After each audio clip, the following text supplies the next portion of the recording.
Hello and welcome to another Bearded Geek toy review. In today's episode we look at the new Doctor Who Vortex Edition twin figure set from Character. Stay tuned.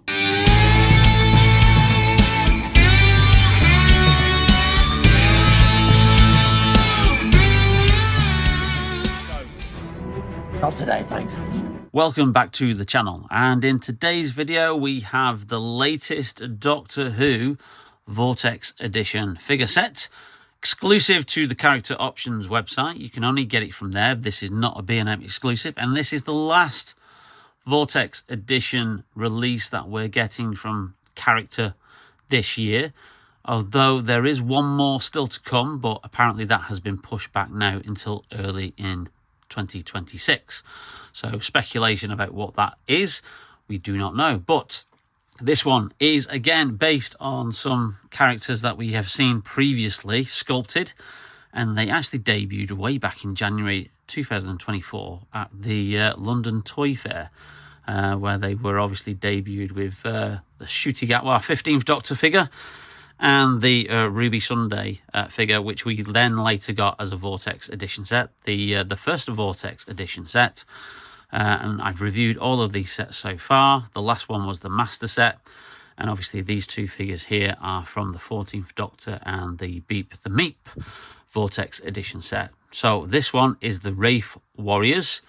Now they also appeared in the same story, the Star Beast, which was based on a 1979 comic, which first appeared in Doctor Who Weekly, and we've got a reproduction here of a recent reproduction that came out obviously around about the time of the story, and it was written by John Mills and Pat Mills and John Wagner, sorry, let's get their names right, and drawn by Dave Gibbons, and obviously you can see an accurate depiction of Beep the Meep there. So that's how he appeared in comic strip form, and that's how he appeared in the TV adaptation. Obviously, this featured the 4th Doctor and K9, so it wasn't quite a full adaptation, but it did have the Wraith Warriors, who obviously were initially portrayed as the baddies, the monsters in the comic strip, and also in the story. And spoilers, if you haven't seen it, they actually turn out to be the good guys. And it's Beep the Meep who turns out to be the baddie. Who knew that, eh? Revenge of the Wrarth. I think it's pronounced Wrarth. Wrarth Warriors. So there you go. Some lovely artwork there from Dave Gibbons back in the day. And yeah, you can see all that there.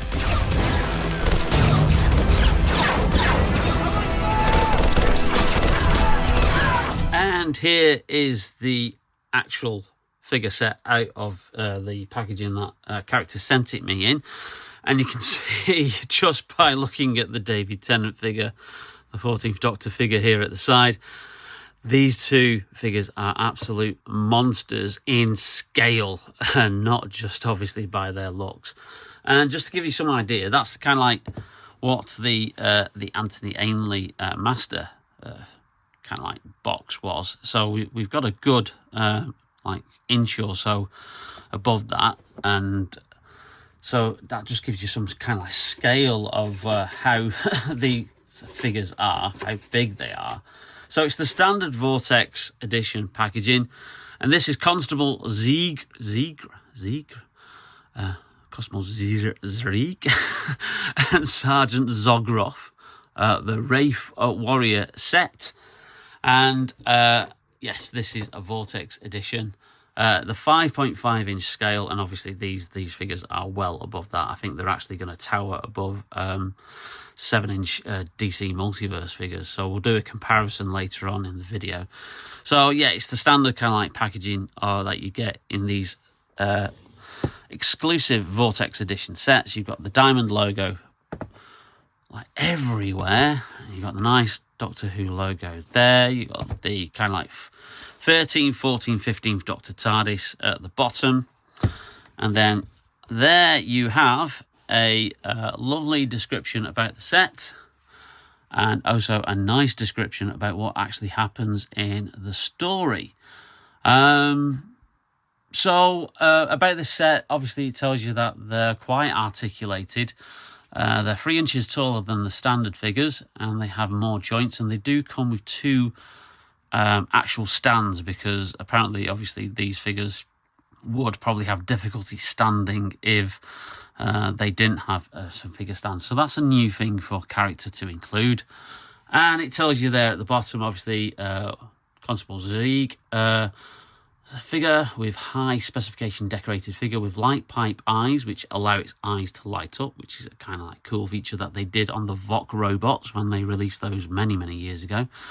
And detachable blaster, and the same with Sergeant Zogroth, and then also ×2 stands there at the bottom. So a nice little description there. If you want to read that, you can pause and zoom in. But enough about that. Let's actually get the figures out and have a very, very close look.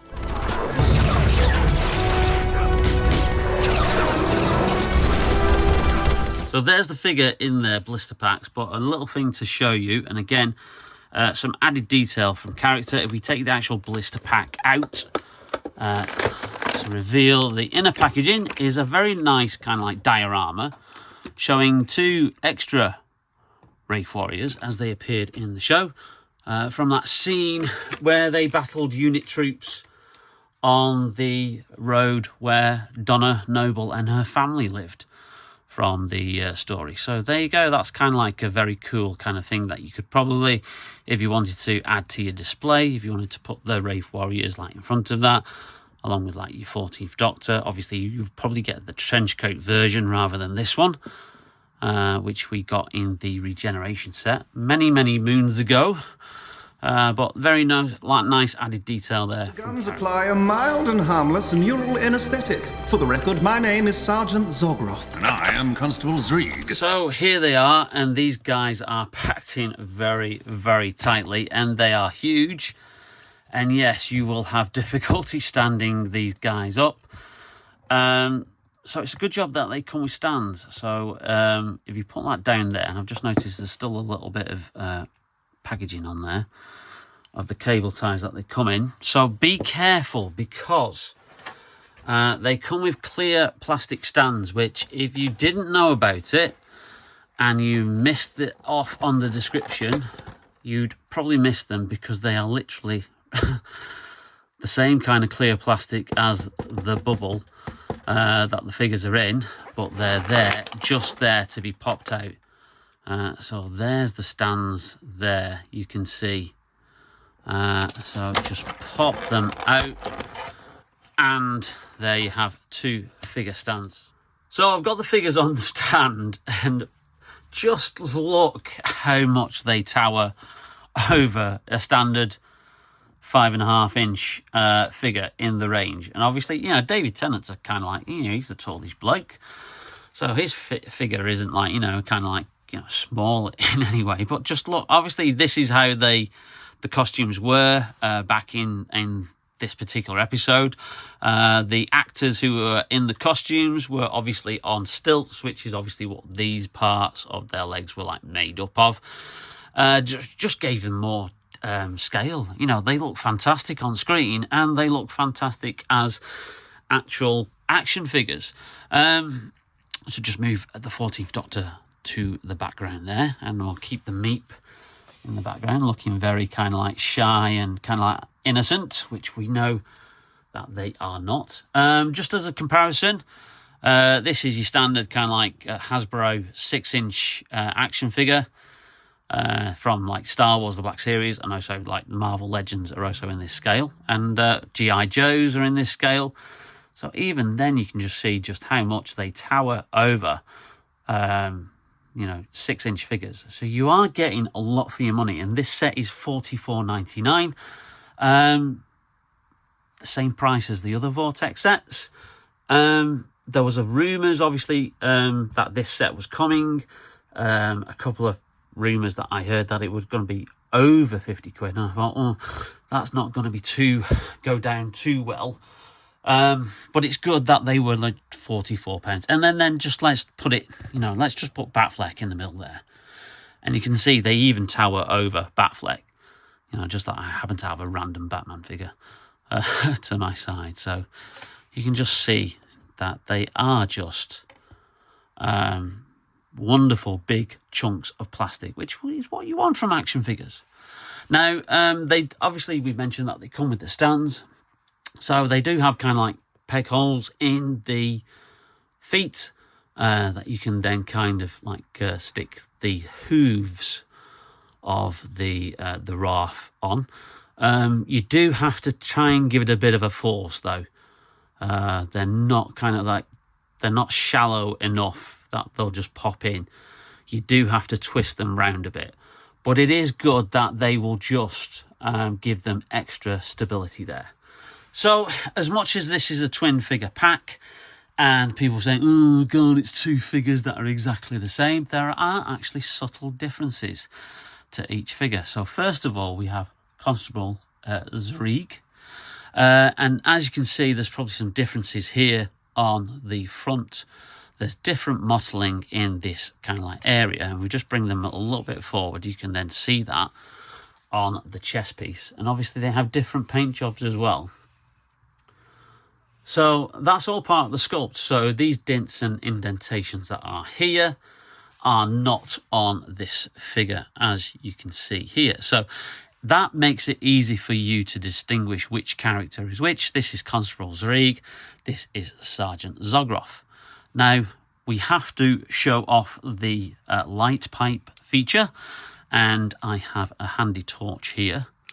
So the light pipe is shown on the top there. So there's a little bit of a kind of like plastic there, which obviously isn't in the costume, but a bit of dramatic license. You can't see it. Now, they did this with the Vok robot figures from Robots of Death when they released these figures. And it was a really, really cool feature. So if you get a light source, and if you shine that there, you can just see their eyes light up. Just how cool is that? Now, obviously, if they were to use like actual LEDs and batteries, then potentially you are kind of like upping the price, probably to at least £60.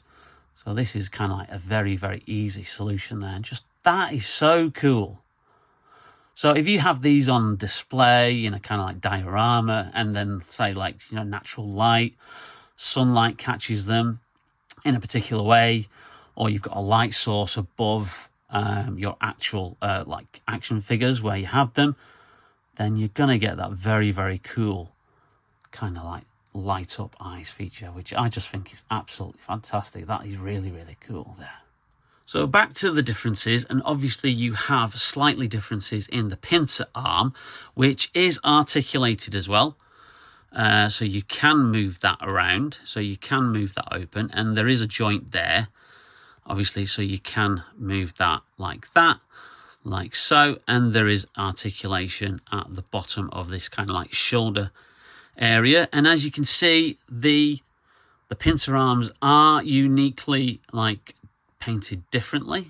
So there's even a different kind of like wash on there, which brings out like different kind of like accentuations. And I'm trying to work out if there's a slightly different sculpt as well, which I think there is, or it's just the way the paint job is. But it does look as if, obviously, you will be able to tell the difference of these particular characters. This arm moves here as well. Obviously, the head moves, and it's on a ball joint, which is very, very cool. So you can move that around quite a lot. And you have a gun, which can pop out. Which pops out there, and you can just have the tentacles there. And obviously, you've got movement around there as well. So these are probably some of the most articulated figures that character have actually done. Which again, just adds to the value of money. If you think, oh, you're getting two figures the same, but no. You are really getting your money's worth for this $44.99. The gun is here.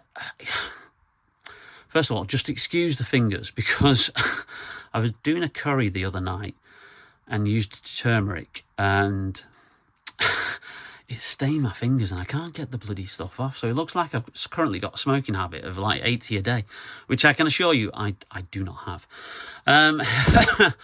But anyway, enough about that. But there's lovely detail on the gun there. So you've got that silver kind of like edging at the blaster point.